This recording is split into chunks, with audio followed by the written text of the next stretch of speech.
el doctor Dimitris en esta noche estará presentando la conferencia Detección y atribución al cambio climático en sequías del Caribe y Centroamérica.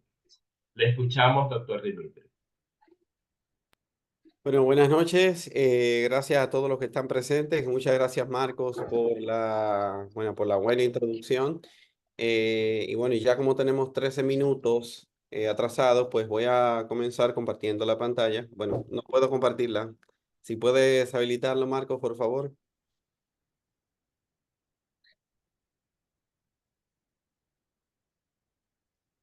Bien. ¿Pueden ver la pantalla compartida con la presentación? Sí, se ve Bien, Dimitri. maestro, se podía observar. Perfecto. Bueno, muchas gracias. Bueno, esto es un tema, bueno, un área en la cual yo estoy, bueno, tengo experiencia, no tengo mucha experiencia trabajando, vamos a decir que tenga muchas publicaciones y demás, solamente un artículo sobre detección y atribución.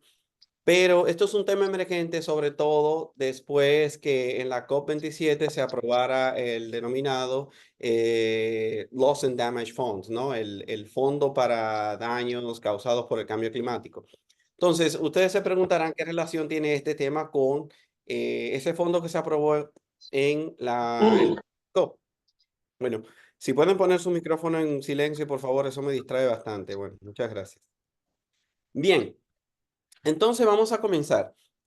Primero, ¿qué es un análisis de detección-atribución? Y me gustaría saber si alguno de ustedes ha escuchado el término, si conoce o si entiende qué es, o si tiene al menos una vaga idea sobre a qué nos referimos cuando hablamos de detección-atribución.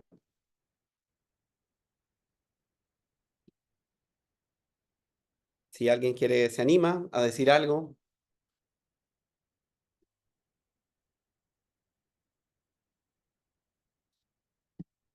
Bien, pues bueno, la idea de la presentación es hablar de eso, ¿no? Entonces, claro, tengo el concepto acá, pero quería saber si por lo menos tienen una idea. Bueno, el concepto de detección-atribución en climatología está enfocado al estudio del cambio climático antropogénico. Entonces, como su nombre lo indica, este análisis está compuesto de dos fases. Una fase que es la detección y otra fase que es la atribución. Entonces, primero, ¿qué es la detección? Bueno, es el proceso para demostrar que el clima ha cambiado, ¿sí? Nosotros nos enfocamos en ver algún dato estadístico del clima, ya sea la media, ya sea la varianza, etcétera, ¿sí? Y vemos que hay un cambio observable, hay un cambio que puede ser estadísticamente significativo, y eso es lo que nosotros llamamos detección, ¿sí? Nosotros podemos detectar que hay una señal, por ejemplo, una anomalía de temperatura muy alta en un año determinado, como el año pasado, por ejemplo, y ya estamos haciendo la detección. Ahora, la parte de atribución es la que efectivamente analiza cuál fue la contribución debido al cambio climático antropogénico. Aunque nosotros tengamos una señal fuerte que sea detectable, no significa que será completamente causada por el cambio climático antropogénico y en muchos casos no es una contribución estadísticamente significativa, ¿no? Entonces, la atribución sencillamente es el proceso para establecer cuál ha sido la contribución del cambio climático antropogénico a la señal que detectamos anteriormente.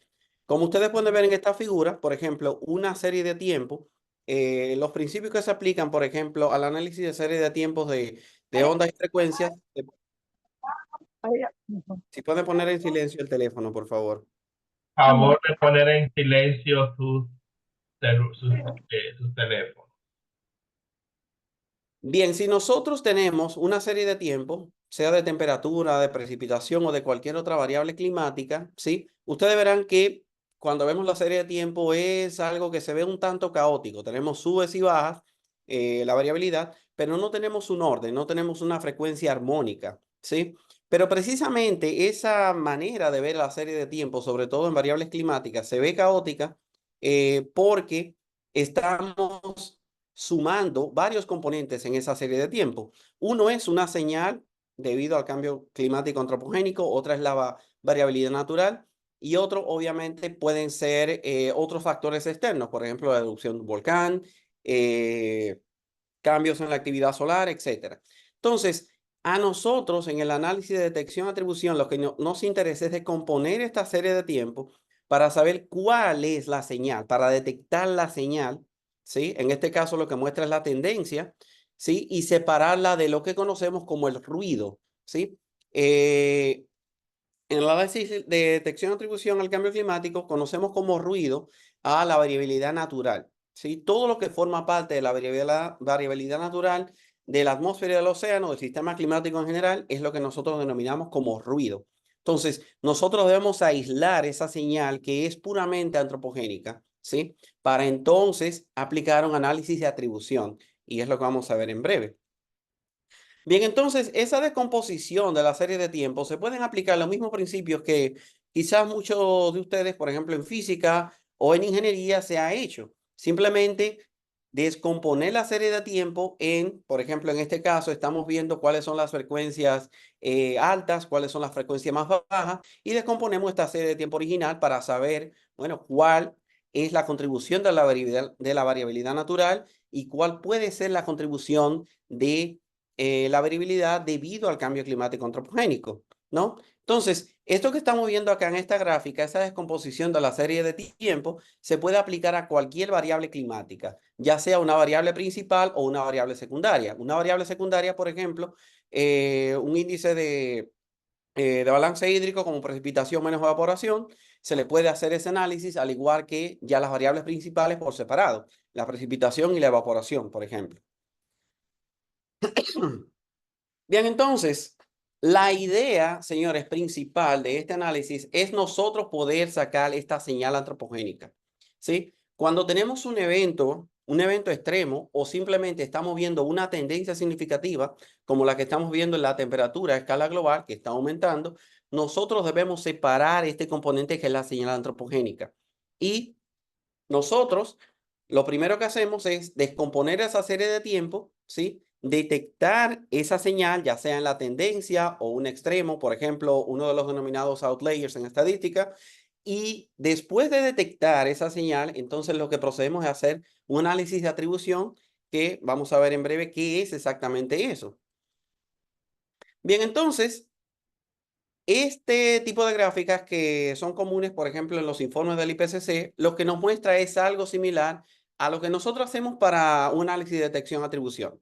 La línea oscura, en este caso, es lo que nosotros estamos observando, o sea, con satélites, estaciones meteorológicas, sondas, etcétera, ¿sí? Mientras que las curvas que son rojizas, azules y verdes, pues sencillamente es la separación de cuál es la contribución de cada uno de los factores que contribuyen a esta tendencia de la temperatura observada. Por ejemplo, gases de efecto invernadero debido a la actividad humana, la combinación de el forzamiento humano. ¿Y quién ganó el torneo? Vaya. A mí eso es de fin de semana, ¿vale? Por favor, apaguen sus micrófonos. Hasta luego. Bueno, Tenemos gracias. un gordito, morenito. Sí, el A gordito. ese fue un día que estábamos jugando ahí, que lo llamaron. ¿Qué te dicen así? Tenemos un gordito. Marco, Yo pensaba que era todo. Me dijeron, que no, tal vez, y como le digo yo, si es azaroso, pues yo para jugar. Vaya.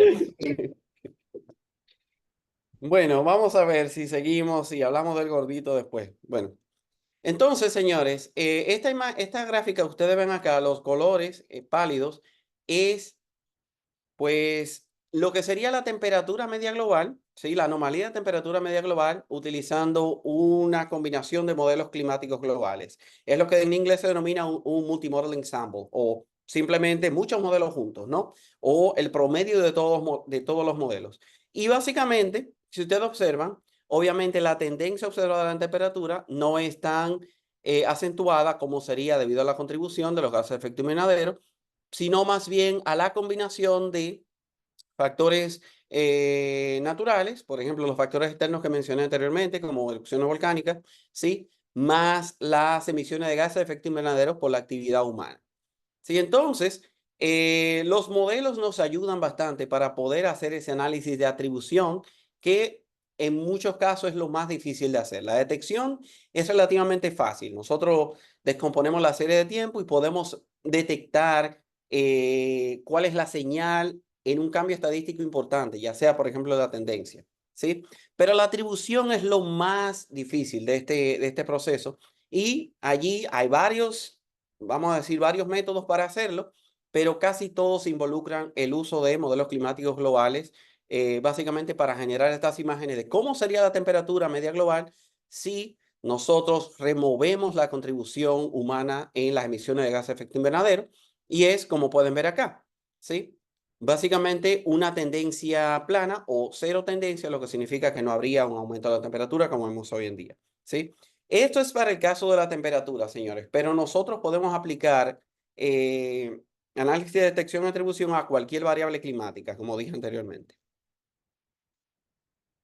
Bien, entonces, hay muchos métodos de detección y atribución, muchísimos. Si ustedes buscan en Google Scholar, por ejemplo, van a ver muchos artículos que hablan de detección y atribución de un evento, de detección y atribución de la aridez, detección y atribución, el aumento de las precipitaciones extremas, etc. Sin embargo, estos métodos se pueden agrupar en dos grupos. El primero sería análisis de detección y atribución de eventos específicos, por ejemplo, los que realiza un grupo de investigación de Holanda llamado el World Weather Attribution. Cada vez que hay un evento extremo, ustedes pueden buscar el reporte de ellos, ¿sí? Y ellos ya tienen ese análisis para ver cuál fue la contribución del cambio climático antropogénico, si la hubo, a un evento extremo en particular. También hay otra aproximación que es sobre las tendencias y esto utiliza una aproximación probabilística de si tenemos esa tendencia en la temperatura, como vimos en esta figura, cuál es la probabilidad de tener, vamos a decir, olas de calor de 40 grados centígrados, ¿sí? Entonces, ese método, bueno, ese grupo de métodos de detección y atribución, en vez de enfocarse en un evento en particular, se enfoca en cómo las tendencias están cambiando la probabilidad de tener un evento extremo en particular.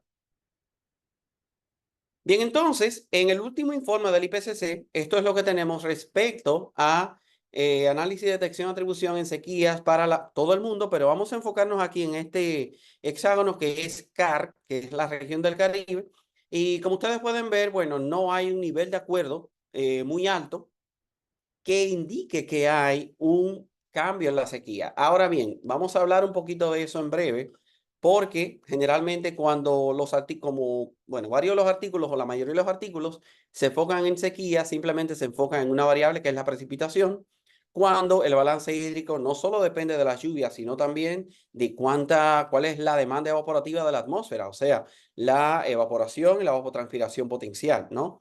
Entonces, eso es lo que tenemos para la región del Caribe. Estas regiones del mundo, como el Mediterráneo, por ejemplo, que la mayoría de los estudios indican que sí, el cambio climático antropogénico ha aumentado la probabilidad de tener sequías en esta región. Pero eso se basa en el número de artículos, de estudios que se han hecho allí, pero también en las aproximaciones y los métodos que utilizan para estudiar el cambio en la sequía debido al cambio climático antropogénico. Bien, entonces, ¿por qué es importante el análisis de detección-atribución? Y quizás más importante para nosotros, ¿por qué el Caribe? Pues, como les dije anteriormente, el fondo de Loss and Damage que tiene, bueno, que se aprobó en la COP27, pues no es nada fácil. Todavía hoy por hoy yo no entiendo cómo va a funcionar eso. La lógica de muchos climatólogos, bueno, quizá alguien que esté en la presentación pueda explicar un poquito más si ha participado en la COP en la que se aprobó. Pero hasta ahora, señores, cuando un país se le va a asignar un fondo, por ejemplo, debido a una inundación, debido a una sequía, ¿sí? No se le puede asignar la totalidad de las pérdidas porque hay pérdidas que no están asociadas al cambio climático antropogénico. De por sí hay pérdidas que están asociadas a una construcción social de riesgo. Segundo, el evento en sí mismo no fue completamente causado o exacerbado por el cambio climático antropogénico. Por ejemplo, la lluvia de Santo Domingo de noviembre, que mataron nueve personas, pues varios de esos fallecidos, desafortunadamente, no fue por el evento en sí, sino por, vamos a decir, falta de mantenimiento a una obra pública, por un lado. Pero por el otro lado, sí es posible que ocurran esos eventos en Santo Domingo. Ahora, ¿cuál fue la contribución del cambio climático antropogénico en el aumento de las lluvias? En vez de tener 100 o 200 milímetros, tuvimos 300, por ejemplo. Pues esos 100 milímetros de más, se podría decir que fueron causados por el cambio climático antropogénico, y de los 10.000 millones vamos a decir, de los 1.000 millones o 100 millones de dólares que ese evento generó en pérdidas, pues este fondo lógicamente debería aportar con lo que nosotros estimemos fue la atribución del cambio climático antropogénico, ¿sí? Y nada más para decirle una cosa, señores. En el año pasado hubieron pérdidas de más de 17.000 millones de dólares debido a a eventos meteorológicos y climáticos extremos. Pero este fondo solamente tiene 700 millones de dólares. Por lo tanto, no es verdad que ellos van a cubrir todo para eso. Y ya de hecho están trabajando con equipos de análisis, detección y atribución para poder analizar y procesar cómo van a distribuir esos fondos una vez que un país, por ejemplo, como República Dominicana, los pida, ¿sí? Entonces, es por eso que la ciencia de la detección y atribución es importante y es algo emergente, precisamente para hacer más práctico el Loss and Damage Fund que se aprobó en la COP27. Bien, entonces, ¿por qué el Caribe? Pues nosotros vivimos aquí, sabemos que, bueno, miren, la semana pasada tuvimos el huracán Beryl, que por suerte no nos tocó directamente, pero después tuvimos la onda tropical que causó un caos en el tráfico y en la ciudad de Santo Domingo. Vale, entonces, cada año la región del Caribe es afectada por eventos hidrometeorológicos extremos, y si ustedes pueden ver en esta gráfica, comparando la región del Caribe en términos de daños en el GDP, por ejemplo, en el Producto Interno Bruto, ustedes pueden ver que la región del Caribe es por lo general 6 veces más probable de tener un impacto mayor en el Producto Interno Bruto en comparación con otros pequeños estados insulares, como los del Pacífico o otros estados en general, ¿sí? Lo mismo ocurre con la frecuencia de los desastres. Claro, como geógrafo debemos saber que esto no se debe simplemente al evento extremo. Hay un constructo social de riesgo y eso es importantísimo. Pero el hecho de tener un detonante, ¿sí?, que te genere ese desastre es lo que nosotros estamos viendo acá en este análisis, ¿sí? O sea, ¿cuál es la frecuencia de los desastres? Claro, aquí se incluyen otros desastres geológicos como los terremotos, por ejemplo, pero la gran mayoría de los desastres en términos de frecuencia se debe a eventos hidrometeorológicos extremos, ¿sí? Y por lo general la población, bueno, se afecta una gran cantidad de población, sobre todo en estados pequeños. Por eso la barra verde aquí es un poquito mayor que en el Caribe, porque hay muchos estados muy pequeñitos que cuando tienen el efecto, por ejemplo, de un ciclón tropical, afecta a todo el país, como nos ocurre acá a nosotros en República Dominicana, ¿sí? Bien, entonces, en términos de sequía, ¿por qué las islas del Caribe son importantes? Bueno, pues es una región densamente poblada, ¿sí? Solamente la isla de la Española tiene más de 22 millones de habitantes, ¿sí? Entonces, algo importante que hay que resaltar es que de las islas del Caribe hay 7 de los 36 países con mayor estrés hídrico del mundo. Y esto incluye Barbados, que está por acá, bien chiquitito. Vamos a decir que está en el top 10 de los países que menos disponibilidad de agua potable tienen en todo el mundo, ¿sí? Y esto no solamente de un reporte. Yo tuve la oportunidad de hablar con un amigo allá de Barbados, y ellos protegen su agua subterránea celosamente. Cualquier persona que vaya a contaminar o con el potencial de contaminar el agua puede ser encarcelado y enjuiciado como alguien que cometió un crimen, prácticamente. Y eso es por la importancia que le dan al agua. Recuerden que Barbados no es una isla volcánica como la mayoría del arco antillano menor, sino que es una isla formada por sedimentos del fondo marino y sedimentos del río Amazonas, por lo que no tiene una red hídrica desarrollada como tienen otras islas pequeñas como Dominica, por ejemplo. Entonces, ellos dependen mucho del agua subterránea y de la lluvia directamente. Bien, entonces también sabemos que el fenómeno de la sequía es algo muy recurrente en todo el Caribe. Y esto es una foto, por ejemplo, de la presa de Sabana Yegua en el 2018 que tomó un amigo llamado Hannibal, de allá del sur. Y básicamente este es un nivel de la presa posterior a el inicio de la temporada que se supone fue de lluvia, ¿no? Mayo, por ejemplo, que es un mes muy lluvioso desde el punto de vista climatológico para la región sur del país, pero sin embargo las presas estaban muy por debajo del nivel. Entonces, nosotros cada año vemos sequía, ¿sí? Ahora bien, ¿cuál es la diferencia en las sequías que nosotros vemos ahora y en las que podríamos ver en el futuro debido al cambio climático? O ¿cuál es la contribución del cambio climático antropogénico, si la hay, en las sequías severas que hemos tenido en los últimos años en la región del Caribe? Bueno, pues la región ha tenido varias sequías y bueno, voy a pasar un poquito rápido esto para que el tiempo nos rinda, ¿sí? Pero al menos toda la región del Caribe, desde 1950 al 2017, ha tenido 4 grandes sequías. Estas sequías obviamente no son todas las que hemos visto en República Dominicana. Esto es promediando este índice de sequía llamado el índice de Palmer en todo el Caribe. Y como pueden ver, no siempre hay una sequía que afecta a toda la región del Caribe, contrario a esta que ocurrió entre el 2013 y 2016, que no solo afectó a la región del Caribe completamente o casi completamente. Puerto Rico hubieron áreas que no estuvieron bajo una sequía severa, pero también afectó a una gran porción de Centroamérica y el norte de Sudamérica. Entonces, esta sequía nosotros la denominamos la sequía pancaribeña del 2013 al 2016 y fue básicamente un estudio de detección y atribución para analizar cuál fue la contribución de el aumento de la temperatura media global, ¿sí? Debido a la influencia humana. Entonces, algunos datos de esta sequía, por ejemplo, para el 2015, la sequía había afectado ya cerca de 1 millón de personas en Haití, solo en Haití, ¿sí? Y empeoró la situación de casi 4 millones de personas solo en Haití que estaban en inseguridad alimentaria. Esto sin contar los efectos de la sequía en otros países, incluso acá en República Dominicana.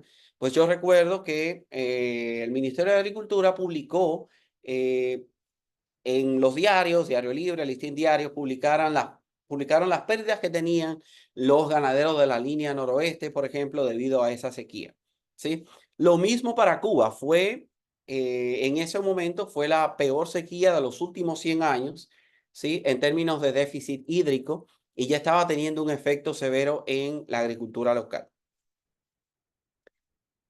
Bien, entonces, en términos de vulnerabilidad, este gráfico se complementa al anterior que vimos sobre los desastres en la región del Caribe, ¿sí? Este del Fondo Monetario Internacional, y ustedes pueden ver, por ejemplo, cómo entre el 2013 y 2016 nosotros tuvimos que la región del Caribe tuvo una gran pérdida debido a desastres hidrometeorológicos. Claro, hay que señalar que en el 2016, después de una sequía de 3 años, tuvimos el embate del huracán Matthew, que afectó directamente a Haití y a Cuba. Y eso obviamente se muestra en este piquito que vemos de desastres en la región del Caribe. Pero como pueden observar, la región del Caribe fue incluso más afectada que el mundo en términos medios, ¿sí? Y en términos de cuántas personas se afectó por eventos hidrometeorológicos extremos en el 2016. Bueno, bien, entonces, en términos de estudio de detección y atribución en sequías, la mayoría se han hecho a escala global. Sí hay estudios de detección y atribución que se han hecho a escala regional en diferentes zonas del mundo, incluyendo Centroamérica, algunas, muy pocas realmente en el Caribe y África. Y bueno, ya los países desarrollados tienen, cada vez que hay un evento extremo, le hacen un análisis de detección y atribución. ¿Sí? Entonces, nosotros publicamos este artículo el año pasado, que es un resumen de qué es lo que dice la literatura en términos de detección, atribución de eventos hidrometeorológicos extremos, no solamente con la sequía, sino también con, por ejemplo, las precipitaciones extremas, etc. Uno de los estudios, por ejemplo, en términos de sequías, los resultados fueron, bueno, la señal antropogénica, por lo menos dentro del periodo histórico, Esto fue publicado en el 2019, ese 2023, un error. ¿Sí? Dice que la señal antropogénica fue detectable a principios del siglo XX. Ustedes pueden ver acá, esta gráfica no muestra una tendencia en temperatura ni precipitación, sino en la fracción de la señal sobre ruido. Y recuerden que mientras más alta es la señal sobre ruido, ¿sí? O sea, esa fracción, pues más fuerte es la señal antropogénica y menor es el ruido. Que recuerden el ruido, en este caso nos referimos a la variabilidad natural o algún factor externo como una erupción volcánica o cambios en la actividad solar. Entonces, fíjense cómo este estudio indica que a principios del siglo XX nosotros tuvimos que la señal antropogénica fue detectable, ¿sí? Más adelante, esa señal disminuyó, más o menos a mitad del siglo, probablemente debido al aumento de los aerosoles, que recuerden, la mayoría de los aerosoles tienen un efecto de enfriamiento contrario a los gases de efecto invernadero.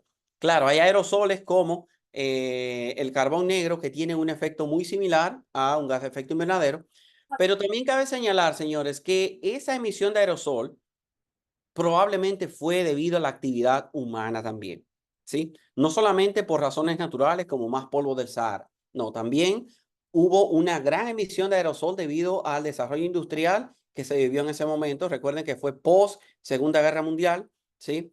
Y países como Estados Unidos que estaban emergiendo, pues comenzaron a emitir muchos aerosoles.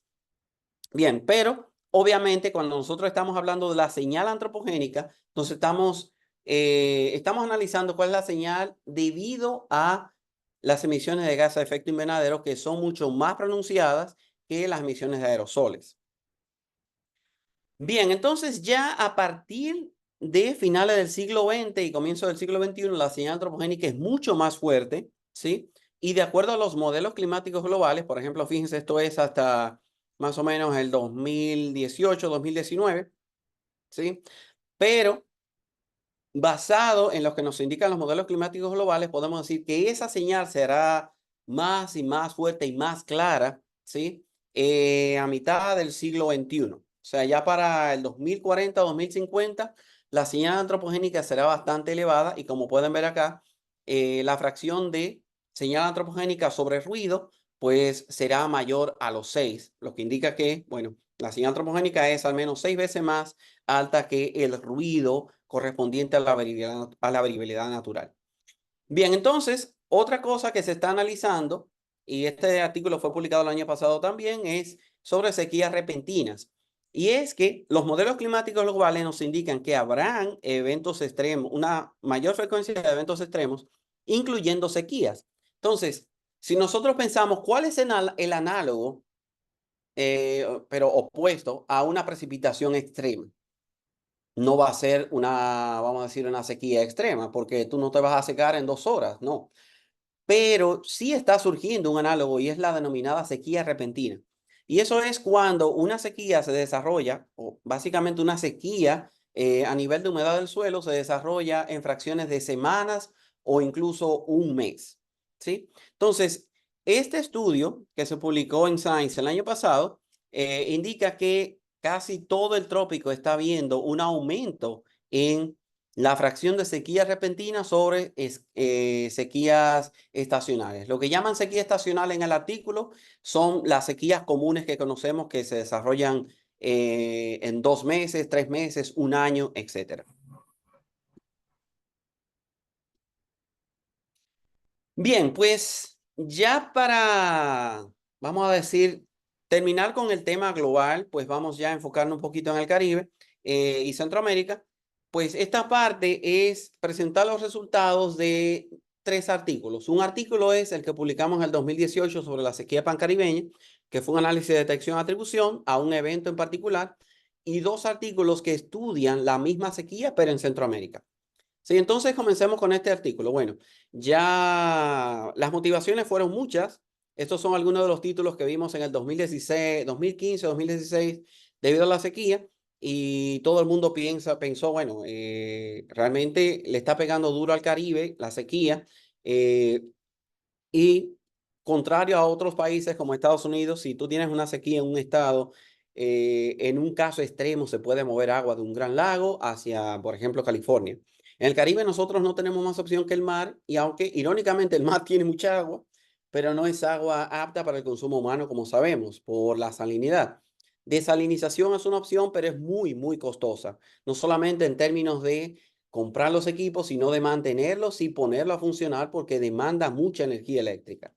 Entonces, este es el artículo.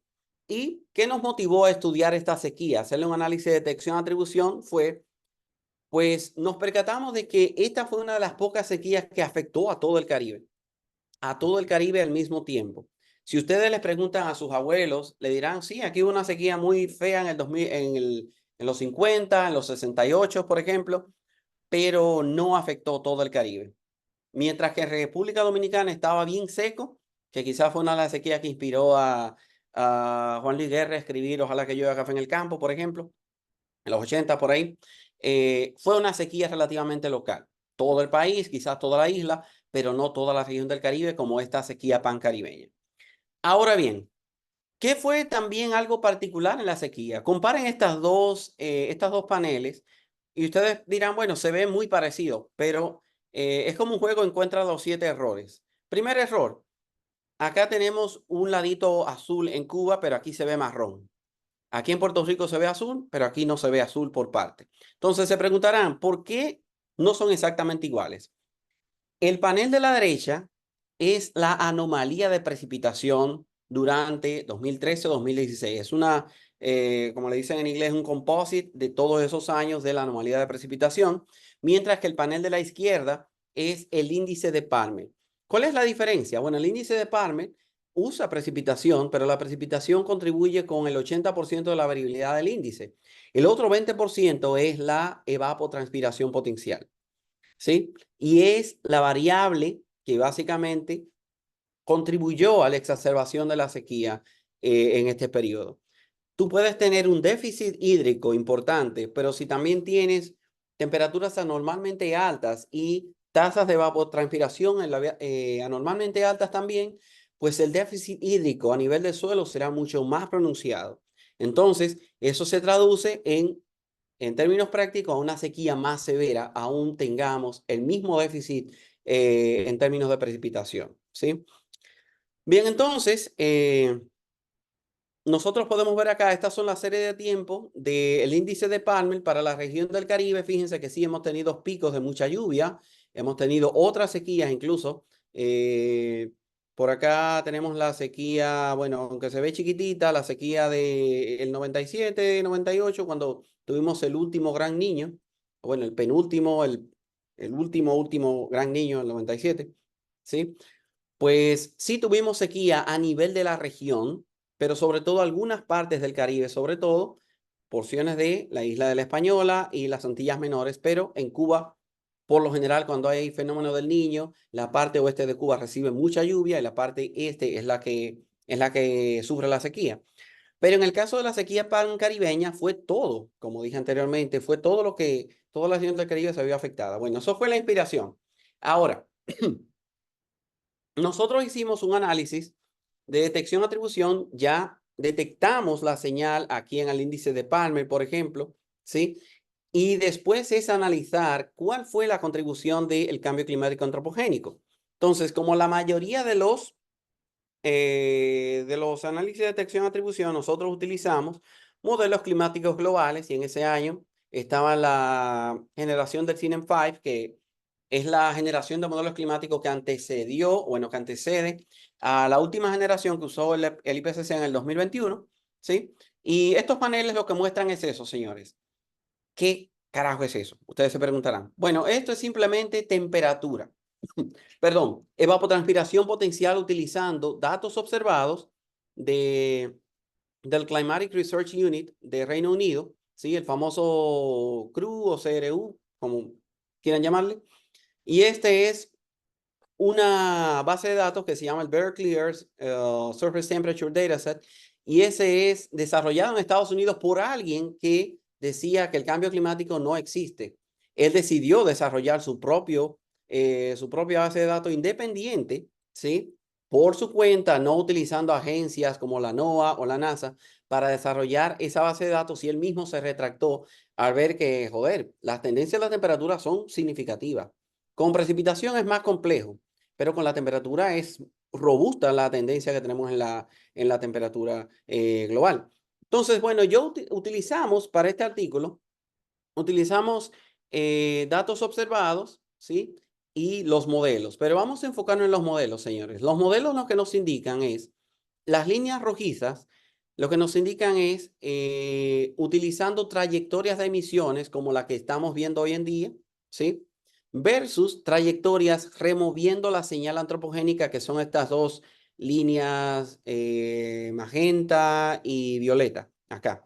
Entonces, como podrán ver, aunque la diferencia se ve relativamente pequeña, al final, específicamente durante el periodo de la sequía, la diferencia entre ambas trayectorias fue estadísticamente significativa.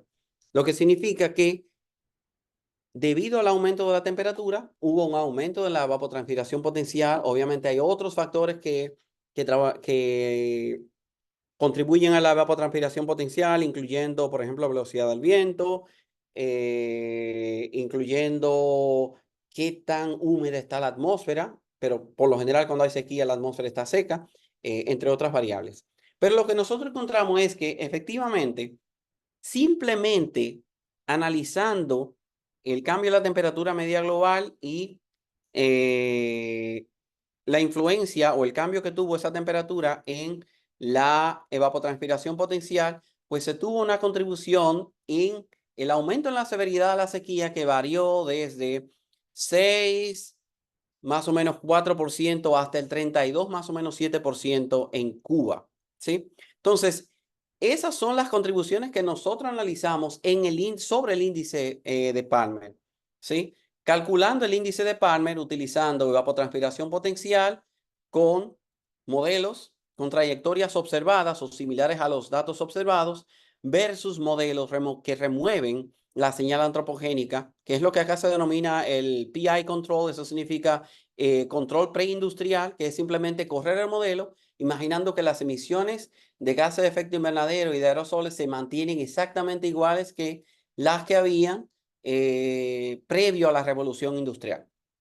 ¿Sí? Eso es lo que significa este PI control. Este RCP 8.5 es una trayectoria de emisiones de gases de efecto invernadero. Bueno, ya hoy en día es otro número, es SCP 8.5 también, ¿sí?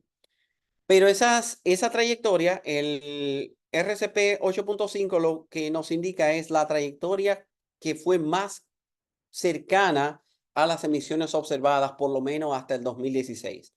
Ya hay críticas sobre eso. Algunos dicen que es demasiada la emisión, que los modelos son muy calientes, etcétera. Pero por lo menos en ese momento y la generación de modelos climáticos que utilizamos, esa era una trayectoria que se acercaba bastante al observado. ¿Cómo ustedes saben que Dimitri dice la verdad? Bueno, simplemente comparen estas dos gráficas. Las líneas naranja y mostaza en este lado son la versión, vamos a decir, observada de la temperatura de la evapotranspiración potencial, ¿sí? Y si observan, la tendencia es muy similar en ambos casos, ¿sí? En el caso del observado, nosotros lo que hicimos fue una remoción de la tendencia utilizando un filtro de 30 años para remover lo que consideramos fue la contribución o la tendencia antropogénica. Bien, entonces, en conclusión, realmente no hay muchos estudios sobre detección y atribución en sequías. Nosotros estamos trabajando en otro artículo ahora que estamos incluyendo otras metodologías. Ojalá lo podamos publicar este año. Bueno, lo dudo porque nos falta muchas cosas, pero saldrá pronto, ¿sí? Y es para estudiar la influencia del cambio climático en olas de calor en el Caribe. Ya no en sequías, sino en olas de calor, pero las olas de calor están estrechamente relacionadas a sequías, pero también tienen un impacto incluso más directo a la salud humana. Aunque ustedes no crean, aunque de Estados Unidos siempre se habla, por ejemplo, de tornados, de tormentas de nieve, etcétera, y ahora hasta de huracanes. Bueno, no ahora, siempre ha sido afectado por huracanes. El fenómeno hidroclimático extremo que más personas mata allá son las olas de calor. Entonces, acá en el Caribe estamos acostumbrados al calor, pero habría que ver qué tan caliente se podría poner la región y qué tanto podríamos resistir ese aumento de temperatura, ¿sí? Esas olas de calor, sobre todo las que ocurren en la noche, que es cuando nosotros esperamos descansar. Y bueno, súmenle que haya un apagón o una cosa así, bueno, ya sería un tanto peligroso para por lo menos cierta población como los envejecientes. Bien, entonces, estos dos estudios que voy a explicar rápidamente, hicieron análisis de detección-atribución a esta sequía. Bueno, es básicamente la misma sequía, señores del Caribe, pero como nosotros publicamos el artículo en el 2018, hicimos el análisis hasta el 2017, pero la sequía continuó en una gran parte de Centroamérica y unas porciones del Caribe hasta el 2019. ¿Sí? Entonces, los autores de este estudio, ellos utilizaron otra aproximación, y esa aproximación fue crear un modelo lineal para producir datos de precipitación artificial. Esto es simplemente un modelo de regresión lineal en el que tú pones todas las observaciones más modelos climáticos globales y de ahí tú comienzas a generar algo parecido a una aproximación de Monte Carlo, a repetir series de tiempo, miles de series de tiempo, para entonces analizar cómo, removiendo la señal antropogénica, se habría exacerbado la sequía en Centroamérica. Bueno, pues utilizando esta aproximación, fíjense todos esos puntitos, esas bolitas que se ven acá, son cada uno de los datos artificiales que se generaron y esta estrellita es la sequía del 2015-2019 y como ustedes pueden ver, pues en términos de probabilidad, esta sequía, los autores concluyeron que puede ocurrir incluso sin la influencia antropogénica, ¿sí? Ahora bien, este otro estudio que se publicó en el 2021, ellos utilizaron una aproximación distinta. En este caso utilizaron modelos climáticos y no generaron series de tiempo artificiales como el estudio anterior. Y ellos sí encontraron que, aunque la señal antropogénica no está muy clara en la sequía 2015-2019 en Centroamérica, ¿sí? Sí fue exacerbada al menos 4 veces o tuvo una probabilidad de al menos 4 veces mayor debido al cambio climático antropogénico.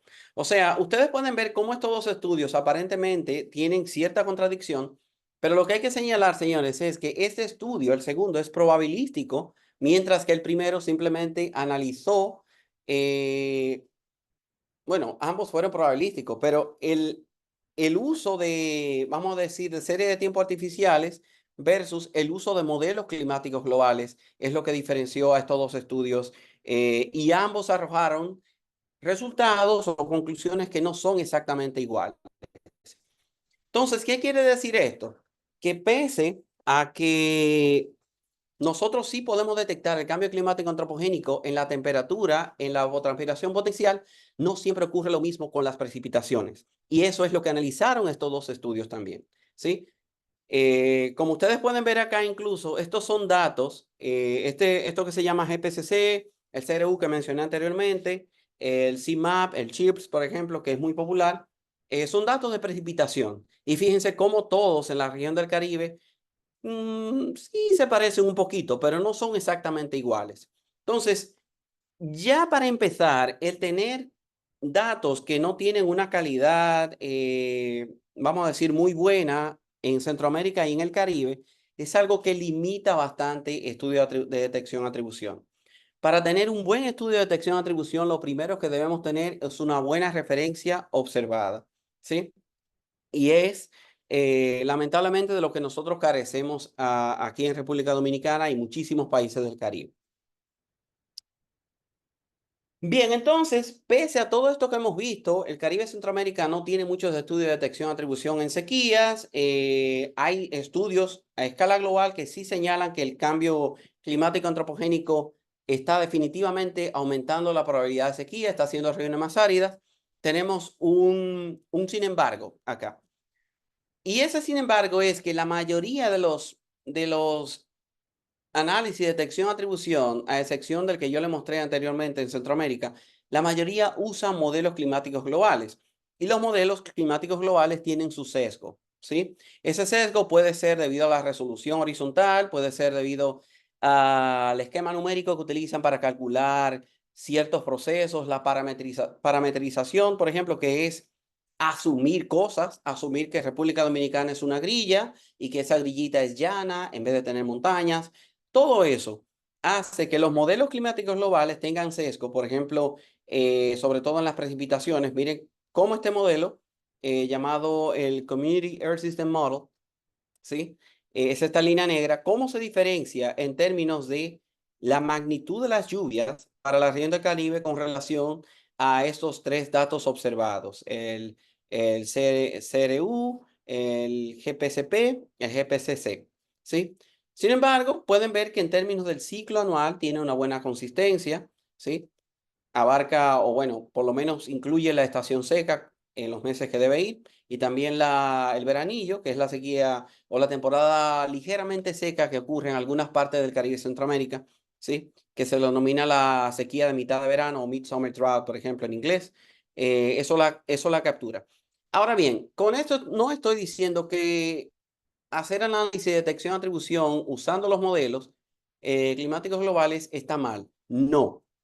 Lo que sí se debe tener en cuenta es cómo esos modelos simulan los factores climáticos locales. Si tú vas a hacer un análisis de detección de atribución en el Caribe, debes saber cuáles son los modelos climáticos globales que mejor simulan las lluvias del Caribe, el ciclo anual, las tendencias, la variabilidad, etcétera, para después usarlo como referencia para tu análisis de detección de atribución.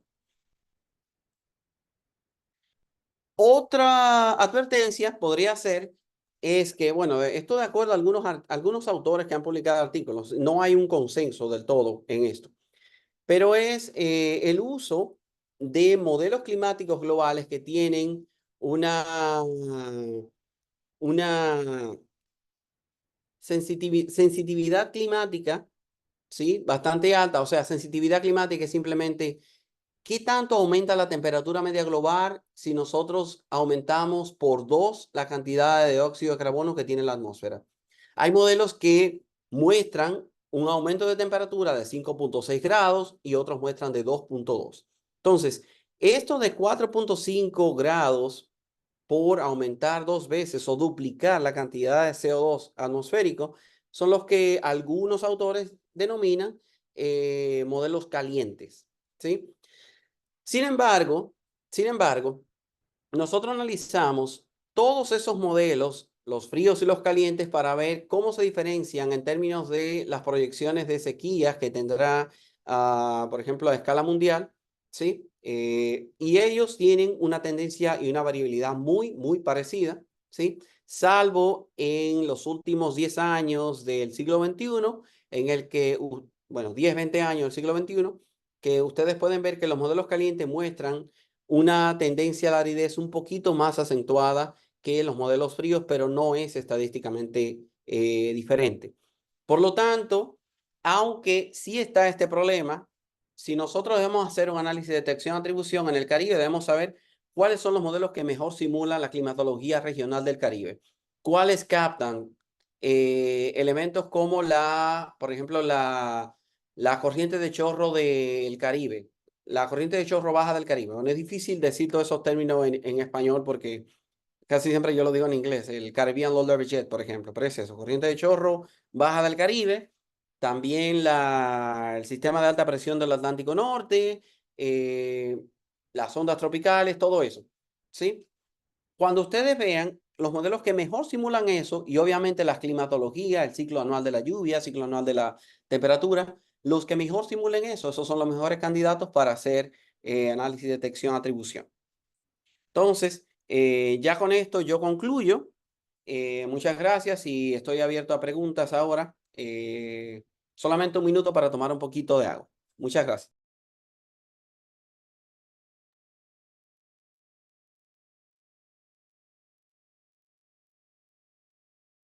Muchas gracias al maestro, al doctor Herrera. Y vamos a empezar entonces con nuestra sesión de preguntas o comentarios. ¿Quién quiere empezar? Me El maestro gustaría, Alberto Bobadilla. buenas noches a todos los académicos que estamos reunidos en este tema tan interesante sobre el clima que en tiempo está ido variando producto de una serie de situaciones que se están dando. Y es importante saludar al doctor Dimitri en este 84 aniversario del Instituto Geográfico Universitario, junto con la Escuela de Geografía. Es importante que cuando él inicialmente empezó la reunión, habló de descomposición de la serie de tiempo. No entendí esa parte, pero en la medida de que iba comentando sobre el proceso de sequía, que tiene que ver con la detección y la atribución del periodo de sequía, que tiene que ver del 2013 hacia adelante, sí entendí un poquito sobre el procedimiento de detección y atribución, pero cuando inició con la descomposición de la serie de tiempo, matemáticamente hablando, a través del cálculo, yo puedo manejar el concepto de descomposición de una serie, pero me Exacto. gustaría que él me trabajara un poco más con detalle para entender más fácil la parte que quedó sobre sequía en el área del Caribe con relación al modelo tratado. Muchas gracias. Bueno, maestro, son dos preguntas entonces. Una sobre la sequía en el Caribe y la otra sobre la descomposición de la serie de tiempo. Exactamente. Muchas gracias. Vale. Bien, bueno, lo de la composición de la serie de tiempo es exactamente lo que usted ha hecho.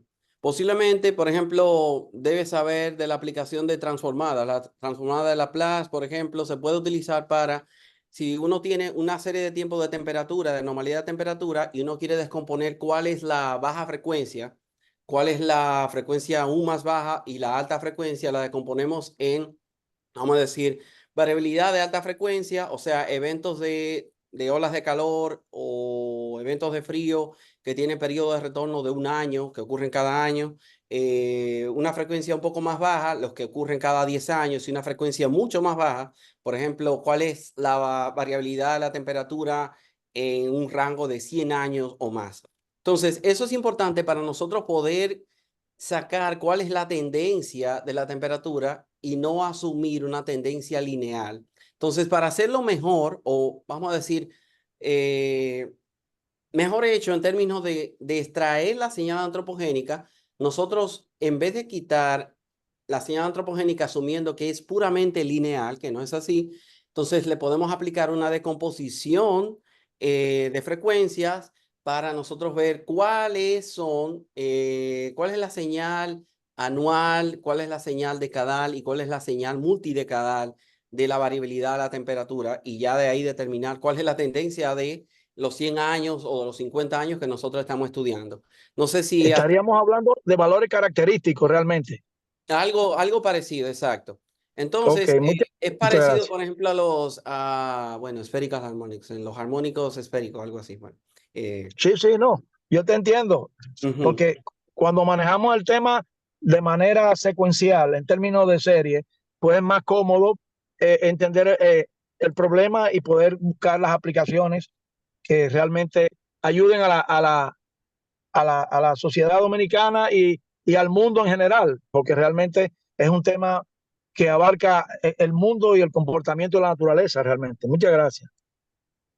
exacto. Entonces, bueno, ¿cuál es su segunda pregunta, maestro, sobre la sequía del Caribe? No, no, que cuando hablaste de la sequía del Caribe y hablaste de la metodología de detección y atribución, entendí más fácil porque estamos hablando de un proceso estadístico puramente, donde Exacto. hay puntos importantes que sirven de análisis para que la gente que quiera entender más fácil lo del clima, lo de la variación del proceso climático, Exacto. podamos entenderlo más cómodo, realmente. O Claro, sea, sí, ese estudio fue más sencillo. Nosotros no aplicamos una descomposición de frecuencias porque solamente trabajamos con 60 años. O sea, 60 años en términos climáticos no es mucho, ¿sí? Ahora, cuando ya se está hablando de miles de años que se utilizan reconstrucciones paleoclimáticas más proyecciones climática, que estamos hablando de al menos 2000 años, ahí sí se puede aplicar mucho mejor, por ejemplo, una decomposición de frecuencia para determinar cuál es la tendencia atribuida al, vamos a decir, a la actividad humana. Está bien. Muchas gracias, maestro. Muchas gracias a ti por la explicación. Y saludamos al maestro Alejandro Hernández, director de la escuela también. Gracias. Muy bien. El maestro Máximo Portorreal escribe: quiero felicitar al maestro Dimitri por sus avances en el proceso de investigación y por representarnos a nivel internacional. ¿Alguien más tiene alguna pregunta? Muchas gracias, Marcos. Sí, buenas noches. Muy bien. Tu pregunta. Buenas noches. Buenas noches. Buenas noches, Junior. Quiero saludar a Dimitri y felicitarlo por su siempre ponencia muy magistral y, y bueno, y considerar de parte de él los trabajos que desde un inicio ha venido haciendo en cuanto al tema de las sequías. Y mi pregunta viene al respecto, Dimitri, es esos trabajos que tú has hecho, que tú tienes ya publicado, ¿existen la manera de descargar la información en algún repositorio que se puedan utilizar y podamos inferir en algunos datos? Claro, claro, sí. Los datos, de hecho, ya, déjame ver si puedo compartir el artículo. Voy a dejar de compartir la presentación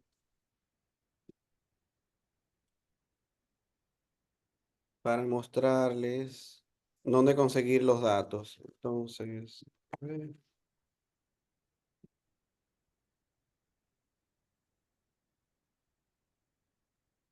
Y también aprovechar, Dimitri, que felicitarte y saludar a Emily también, Muchas que la, gracias.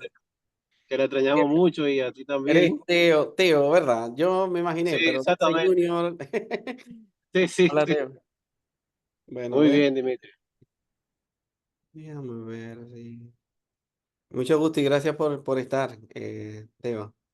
Déjame ver dónde está ahora mi página web, review. Un segundo, que ahora no encuentro el explorador acá. Quiero intentar compartir el Firefox y no lo encuentro en el compartir de Zoom. Vamos a ver. Aquí está. Bueno, mira, ¿pueden ver la página? Sí. Bueno, si van hacia abajo, Teo, por ejemplo, aquí deben estar materiales suplementarios, supporting information. Por ejemplo, mira, acá está el texto suplementario y aquí están ya todos los datos que nosotros utilizamos. Todos estos que ven acá, en el texto principal del artículo se puede ver, o sea, dice qué hay en el material suplementario, pero aquí está inclusive los datos que nosotros utilizamos para el artículo. Y bueno, aquí también nos pidieron el código que escribimos en Python. Bueno, todo eso ya, muchas revistas ya están pidiendo que uno tenga todo eso publicado para que pueda ser reproducible y que la gente pueda ver que efectivamente consiguen los resultados que nosotros conseguimos, ¿no? Entonces, yo voy a poner el enlace del artículo en el chat y bueno, ya tú podrás verlo con más calma y bueno, alguien más que quiera, que se interese, puede hacerlo también. Y ahí están los datos. O sea, si quieren ver los datos de ese artículo, pueden descargarlo directamente de la página de la revista. Es un artículo que es de código, es abierto, o sea, es open. No hay que pagar para verlo, como muchos.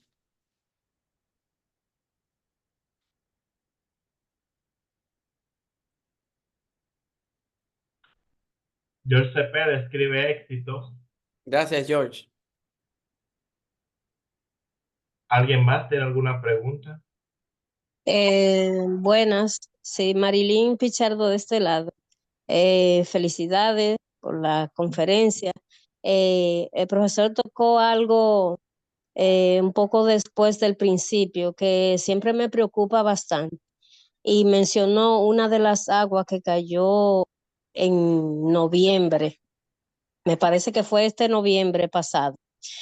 Y él mencionó que las autoridades se descuidan en limpiar el drenaje.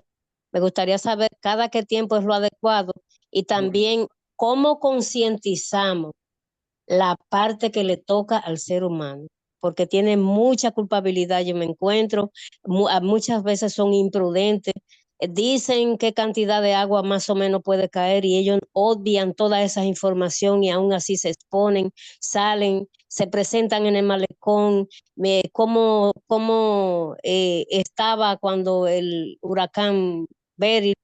Y nada, ellos como que no creen que nada es nada. Entonces, yo quiero saber qué debemos hacer, si hay que emitir un anteproyecto y llevarlo al Senado, a los diputados, o qué hacer y darle seguimiento a la ley, porque las leyes muchas veces están, pero el seguimiento de parte de las autoridades para que eso se cumpla no se ve. Entonces, ¿a dónde vamos a llegar? Bueno, Marilyn, gracias por la pregunta, pero no creo que yo pueda responderla, honestamente. Lo que sí puedo decir bueno, cada quien debe cumplir su rol.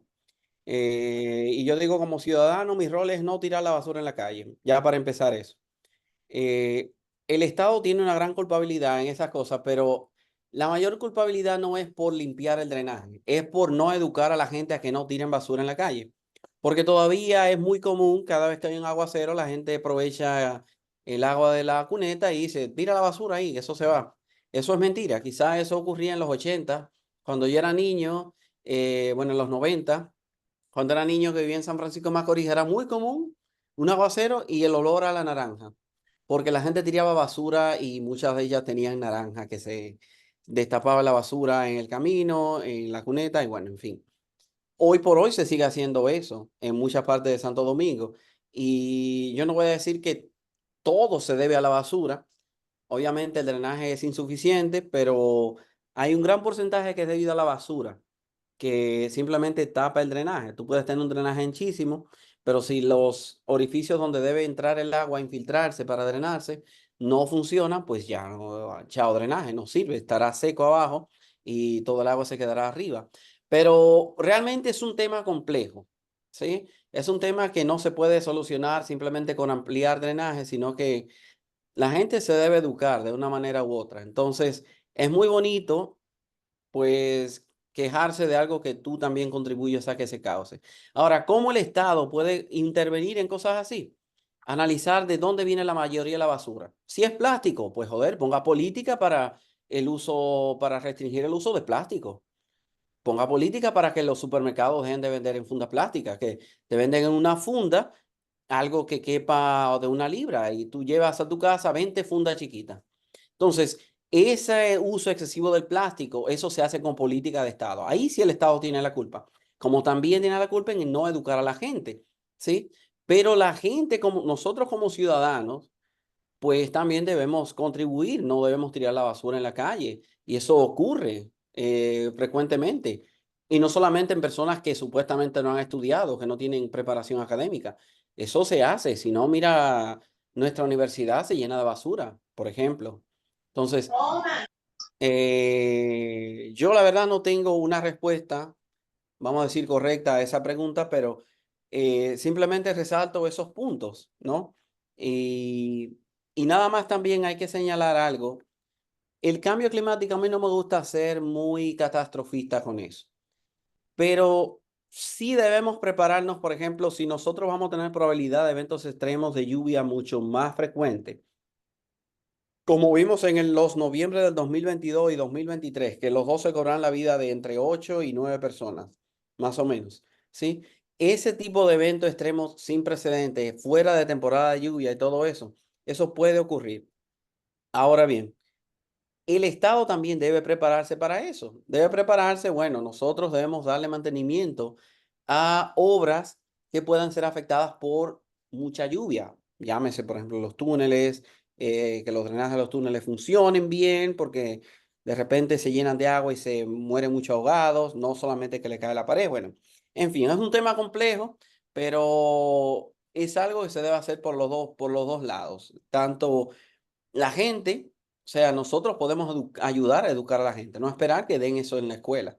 Si usted da clase en la universidad, usted le dice a sus estudiantes, aunque sea una clase de física o de biología o de geografía, usted le dice, mira, el tema de la basura es este, traten de usar menos plástico, traiga su botella o lo que sea, ¿sí? Para reducir el uso de plástico, por ejemplo. El plástico es lo que en general bloquea el drenaje, es la mayoría de la basura que uno ve en la calle cuando uno pasa, por ejemplo, en la Jorge Cirón frente a las puertas de la UAS.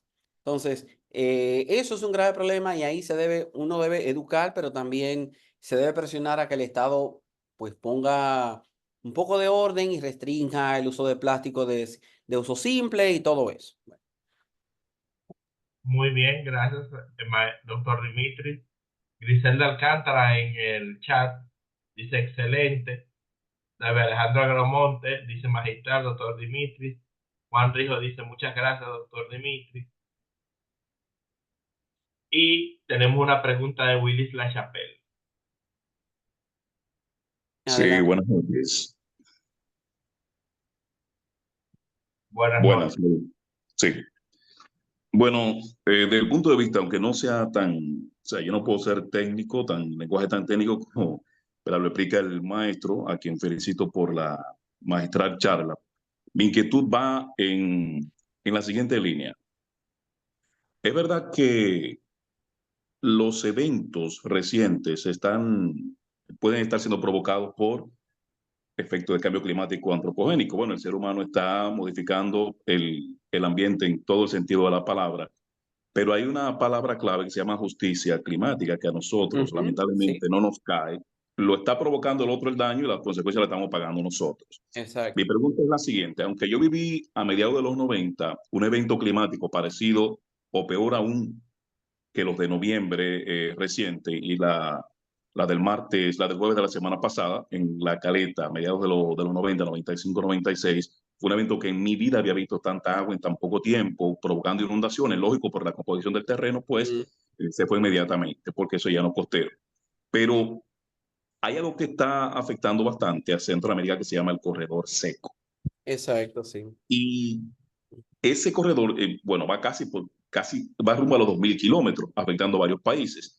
¿Tenemos nosotros alguna eventualidad en algún momento de caer en ese corredor seco? Cuando, por ejemplo, hoy un presidente de una federación de comerciantes, detallistas, advierte que la libra de la carne de pollo, el precio de la libra puede llegar a 100 pesos, producto de algo que ellos detallaron el día de hoy. Según el señor, la temperatura junto a la alimentación que no fue la adecuada provocaron que las aves no alcanzaran más de 3 libras cada pollo. Y eso está provocando pérdidas y que los comercios no estén brindando el producto fresco y tampoco a un precio asequible. Entonces, él habla de que la temperatura afectó bastante el crecimiento de esas aves hasta el punto de que no pasaban de 3 libras, cuando da 4.5, en muchos casos da hasta 5 libras por una ave, por un pollo. Entonces, esos eventos nada más no son, bueno, las grandes inundaciones, nos están afectando a nivel de agricultura, como está afectando a Centroamérica. Nosotros tenemos un combate interno constantemente con la deforestación, la quema, la contaminación propia, que uno mismo es el responsable de todo esto. Pero ya que no podemos combatir lo que viene de afuera, ¿qué pudiéramos nosotros hacer para tratar de mitigar en algún momento y evitar caer en ese corredor seco que afecta a Centroamérica hoy día? Claro, bueno. Muchas gracias, Willy. Yo creo que hay varias preguntas ahí, pero primero para comentarte sobre el corredor seco. Bueno, el corredor seco es simplemente una zona de Centroamérica que tiene, es una zona árida, o vamos a decir no árida, semiárida, parecida al suroeste de República Dominicana. Entonces, esa zona en Centroamérica va desde partes de Chiapas, en México, Guatemala, todo El Salvador, partes de Honduras, Nicaragua y ni siquiera llega a Costa Rica. Bueno, la parte noroeste de Costa Rica es parte del corredor seco, sí. Sin embargo, eso realmente no tiene un efecto directo acá en República Dominicana porque, bueno, no estamos ahí en Centroamérica. Pero nosotros sí podríamos tomar lo que ocurre, por ejemplo, en el corredor seco, en términos de la vulnerabilidad a la sequía que tienen ellos, en hacer un análisis de la vulnerabilidad de regiones como la región suroeste o la línea noroeste de aquí. ¿Por qué? Porque son climas relativamente parecidos. O sea, aunque Costa Rica la pintan como un paisaje tropical húmedo, no todo el país es así. Hay una parte, la parte del corredor seco de ellos, que tiene una vegetación xerófila muy parecida a la que tenemos, por ejemplo, en Asua, o entre Baní y Asua, ¿sí? Entonces, eso es lo que ellos llaman corredor seco. El tema del corredor seco es que es una zona de mucha agricultura. Entonces, es una zona de mucha agricultura, sobre todo de pequeños agricultores. Y obviamente muchos de ellos dependen 100% de la lluvia para sus cultivos. Entonces, cada vez que hay una sequía, pues lo pierden todo. Entonces, aunque acá en República Dominicana en sí no forma parte de ese corredor seco, nosotros sí tenemos regiones análogas al corredor seco de Centroamérica, que es, como te mencioné, la zona de el suroeste y la línea noroeste. ¿Sí? Y bueno, eso en términos del corredor seco.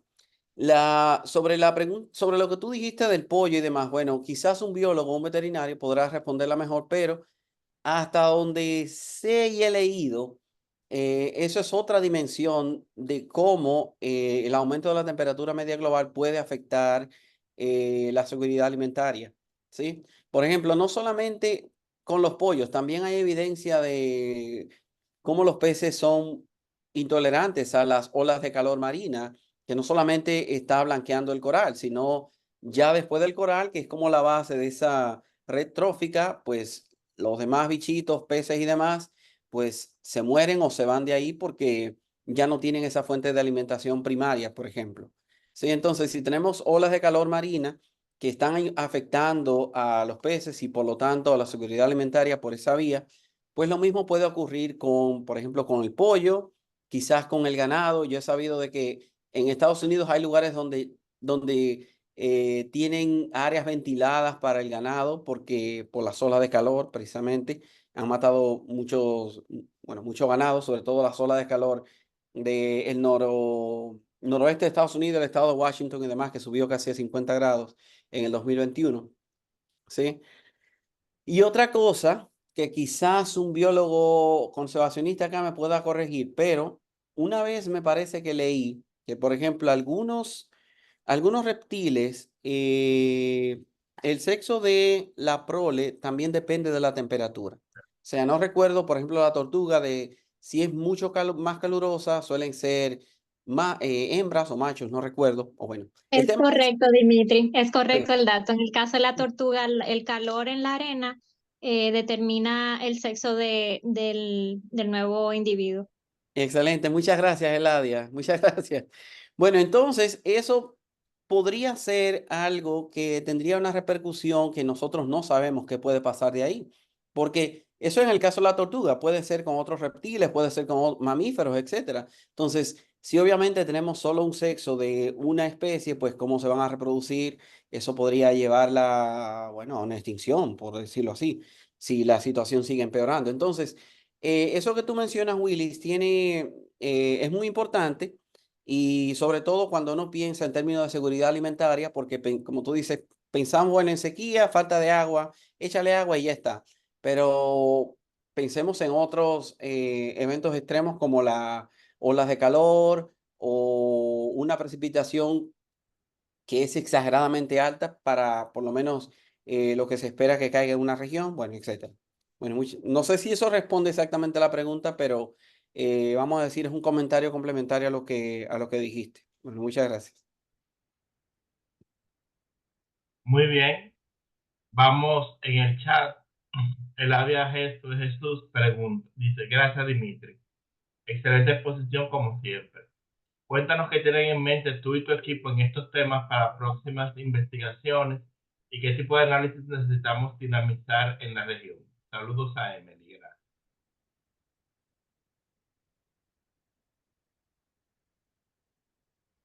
Muchas gracias.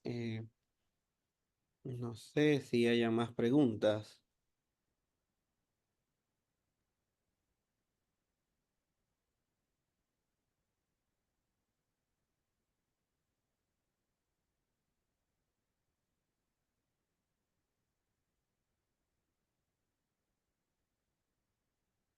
Creo que Giovanni, sí. ajá, vas a responder la pregunta acerca de qué tienen en mente para las próximas investigaciones y tipos de análisis que se necesitan dinamizar en la región. Ah, perdón, tú dices de la... Es que pensé que lo de la ADIA era un comentario. No es una pregunta. Bueno, lo que nosotros queremos analizar es simplemente un análisis de detección y atribución de las olas de calor que se vio en el Caribe en el año pasado, sobre todo en las Antillas Menores. Entonces, las Antillas Menores, pues allí el año pasado tuvieron una ola de calor, y no solamente la ola de calor, sino el número de días por encima de un índice térmico que se considera, vamos a decir, molesto para el ser humano, fue casi el doble a la climatología. O sea, un índice térmico por encima de los 30 grados, 35 grados, y no estoy hablando de la temperatura en sí, sino del índice térmico, sí, que incluye factores como la humedad. Tú tienes muchísima humedad, el índice térmico va a ser más alto. ¿Sí? Entonces, es el índice térmico lo que en general impacta la salud humana, y más que la temperatura en sí. O eso que ustedes ven como sensación térmica o la real feel en inglés, hay que prestarle atención a ese número. No es solamente la temperatura absoluta, ¿sí? Y nosotros vamos a estudiar cuáles fueron los factores dinámicos y termodinámicos que propiciaron, vamos a decir, esos días récords en términos de eh, índices térmicos por encima, vamos a decir, de lo saludable para el ser humano en el Caribe. Entonces, es una idea inicial, eso nosotros lo trabajamos en un workshop que tuvimos en Jamaica hace un mes aproximadamente, pero ya cuando tengamos los resultados, nosotros tenemos la idea siempre de publicarlo con que sea de código abierto, que todo el que quiera verlo lo lea, no importa dónde esté. Pero bueno, les mantendré actualizado. Gracias, Eladia. Bien, Luis, el licenciado José Bello tiene una pregunta.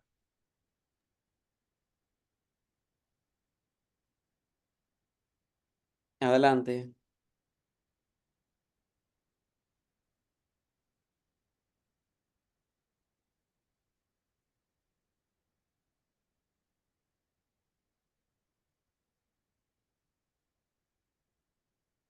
José Bello, esperamos su pregunta. Sospecho que no escucha. José Bello, que tiene la mano levantada.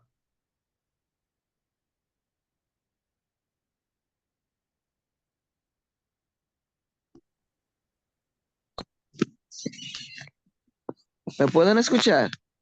Sí, le Ahora sí. escuchamos. Bien, primero quería felicitarle por la excelente exposición. Y segundo, en un momento de esta, usted dijo que el Caribe no tiene como esa gran, eh, ¿cómo fue? Con respeto para oye, respeto para la detección, no tiene como esa gran acertación. Me diría yo que seguramente porque no cuenta con la tecnología suficiente, o hasta qué punto esto puede ser cierto, si se cuenta con la tecnología suficiente para la detección y la atribución de estos fenómenos. Y en segundo lugar, si esta falta de tecnología, en caso de que sea cierto, tiene algo que ver con la limitación que nosotros tenemos de la llegada de esa tecnología a tiempo, ya que esto también nos afecta a nosotros en sentido de los recursos que nos tienen que llegar, los recursos que nos tienen que llegar por esta situación. Bueno, realmente no es, vamos a decir, una falta de tecnología, es que simplemente no tenemos datos climáticos de calidad. Y bueno, cualquiera que conozca la situación, por ejemplo, que haya requerido de datos meteorológicos, sabemos las limitaciones que tenemos en República Dominicana, por ejemplo, para tú decir, yo quiero tener las series de tiempos de precipitación para Santo Domingo, no sé, desde, vamos a decir, desde el 1950, por ejemplo, sin, vamos a decir, sin huecos, ¿no? Con datos de calidad, que estén homogenizados, todo eso. Eso no es fácil de encontrar. Sí hay estaciones, obviamente, pero no muchas. Entonces, República Dominicana tiene una topografía bastante accidentada y vamos a decir, por ese hecho, nosotros deberíamos tener muchas estaciones meteorológicas que incluyan en la montaña, no solamente las zonas donde vive gente, sino, por ejemplo, la montaña, y es la falta de esa información lo que ralentiza que se hagan estudios de detección, atribución de calidad. No es en sí una tecnología, porque la tecnología está asequible para todo el mundo. Está Python, está R, hay muchos libros de estadística, hay modelos climáticos, la data de los modelos climáticos globales está disponible para todo el mundo. O sea, si alguien te quiere vender datos de modelos climáticos y de proyección, búscalo que esa persona está haciendo algo mal, porque esa información es gratuita. Y bueno, les puedo mostrar la página, sobre todo para que ustedes, si quieran descargar los datos climáticos globales, los que usamos nosotros en el artículo, en fin, cualquier dato climático que ustedes quieran utilizar, la data está disponible para todo el mundo. ¿Por qué esto no me sale? A ver un momentito. Vale. Bien, vamos a ver, están por acá. Mira, si ustedes van a esta página, todo eso que se ve ahí, todo eso son modelos climáticos globales de precipitación, de temperatura, humedad, humedad de suelo, etcétera, etcétera. Todos los modelos que ha utilizado el IPCC están disponibles para todo el mundo. Entonces, cualquiera que quiera hacer un estudio de detección-atribución ya tiene esa parte. La parte que es más difícil de conseguir son los datos observados en República Dominicana y la mayoría de los países del Caribe, y eso es lo que ralentiza ese análisis. Entonces, aunque no se tiene, o por lo menos yo no conozco cuál es el procedimiento a implementarse, por ejemplo, para el fondo de pérdidas y daños, el loss and damage, por ejemplo, de la COP27, sí es necesario que se hagan análisis de detección y atribución para que esa distribución de los fondos sea justa. ¿Entiendes? O sea, no es Dominicana perdió 100 millones, darle los 100 millones. No, se tiene que analizar cuál fue la contribución del cambio climático y cuál ha sido la contribución de la falta de gestión de riesgo, de la falta de ordenamiento territorial, etcétera, etcétera, etcétera. Muy Entonces, no sé bien. si eso responde a tu pregunta, José. Yo quisiera preguntarle si esos datos que son internacionales estarían tan acorde como si lo hiciéramos nosotros mismos para el reclamo de los fondos. Y discúlpeme, Bueno, no entiendo esa pregunta, la verdad. ¿no la entiende? No. Lo que quiero decir, nosotros podemos, si tenemos la situación de reclamar los fondos, Ajá. tendríamos que hacerlo a través de los análisis de esas apps que usted nos mostró, de esas páginas, pero sería tan fidedigna si lo hiciéramos nosotros mismos, el análisis de los riesgos y de la situación en la que nos pudiéramos ver en Bueno, un desastre, por ejemplo. no sé cómo trabajarán la gente de la que crearon el fondo. Puede ser que ellos se auxilien de una agencia que ya hace ese análisis como el World Weather Attribution, por ejemplo, para que ellos validen como institución independiente, hagan el análisis y le digan, bueno, a este país hay que darle tanto por este evento. Por ejemplo, las inundaciones del Derma en Libia fueron tantos millones de pérdidas. Ellos pueden utilizar esa agencia, ¿sí? Para, vamos a decir, de manera operacional, de decir cuántos te vamos a dar. Pero de manera de investigación, tú puedes hacerlo por tu cuenta. Si tú dudas de lo que, vamos a decir, el análisis que hicieron en el World Weather Attribution, a mí, por ejemplo, no me llama la atención eso del el fondo de pérdidas y daños, pero yo quiero saber cuál fue la contribución antropogénica a la inundación de tal año, por ejemplo.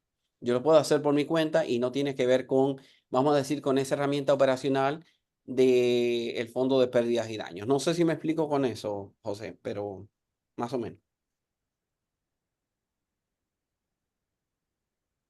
Muy bien. Sí, muchas gracias, muy amable, sí. Bien. Vale. En el chat, Giovanni dice saludos de parte de los maestrantes de geografía para educadores. Nos encontramos en un taller de geografía en Ecuador.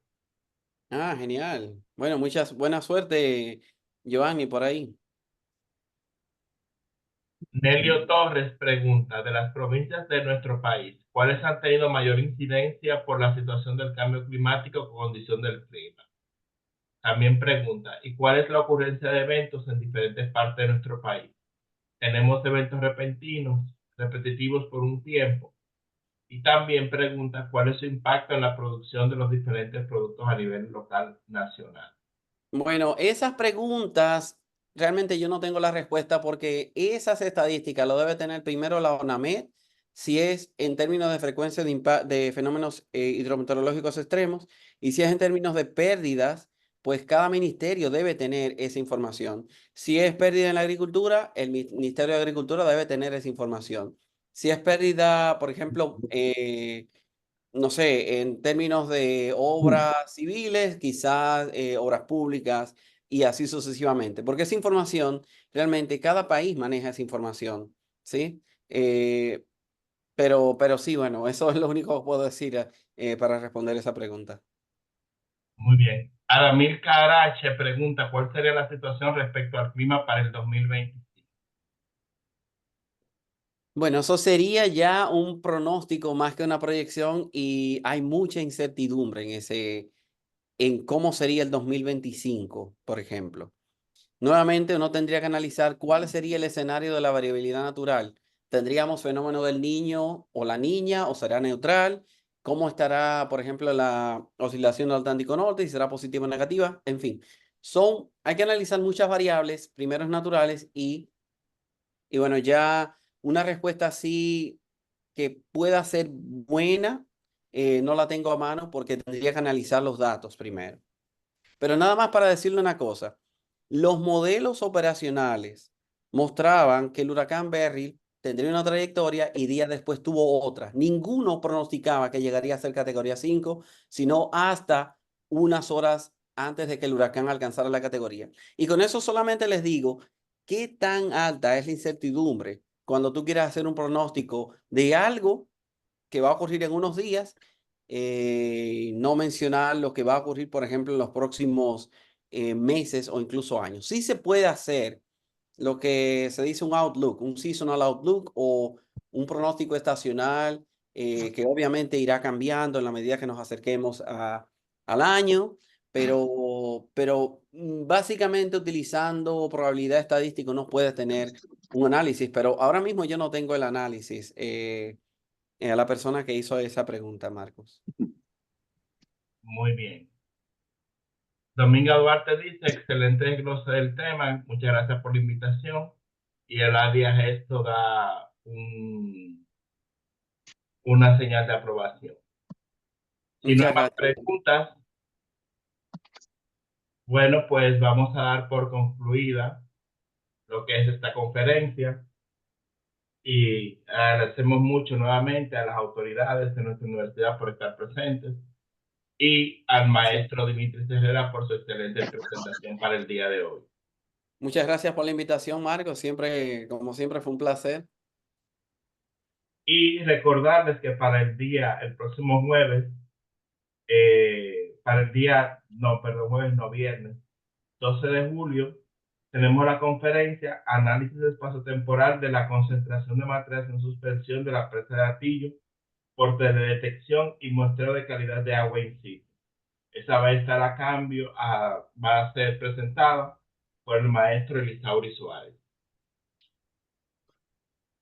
Gracias a todos por lo que fue su asistencia y nos vemos ya más adelante.